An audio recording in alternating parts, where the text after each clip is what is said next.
وزیر اعلیٰ سندھ کی منظوری سے امراض قلب کے معاملات سے نمٹنے کے لیے گورننگ باڈی کا قیام۔ صوبائی وزیر صحت ڈاکٹر عزرا پیچو کی سربراہی میں 9 رکنی گورننگ باڈی کا نوٹیفیکیشن جاری کر دیا گیا۔ ادارہ برائے امراض قلب کی گورننگ باڈی کو قانون کے مطابق اختیارات فراہم کر دیے گئے ہیں۔ اس حوالے سے مزید تفصیلات ملتے ہیں، ہمارے ساتھ موجود ہے نمائندہ بی نیوز عابدہ خان سے۔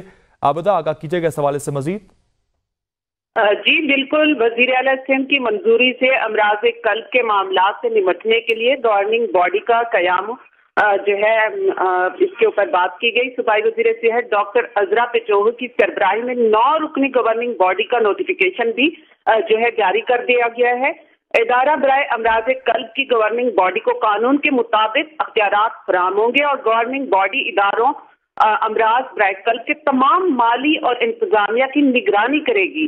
گورننگ باڈی کے ارکان کی مدت 3 سال ہوگی۔ وزیر اعلیٰ سندھ کی منظوری سے محکمہ services general administration and coordination نے اس حوالے سے نوٹیفیکیشن بھی جاری کر دیا ہے۔ جی صحیح، عابدہ خانہ میں آگاہ کر رہی تھی، گورننگ باڈی کی مدت 3 سال ہوگی۔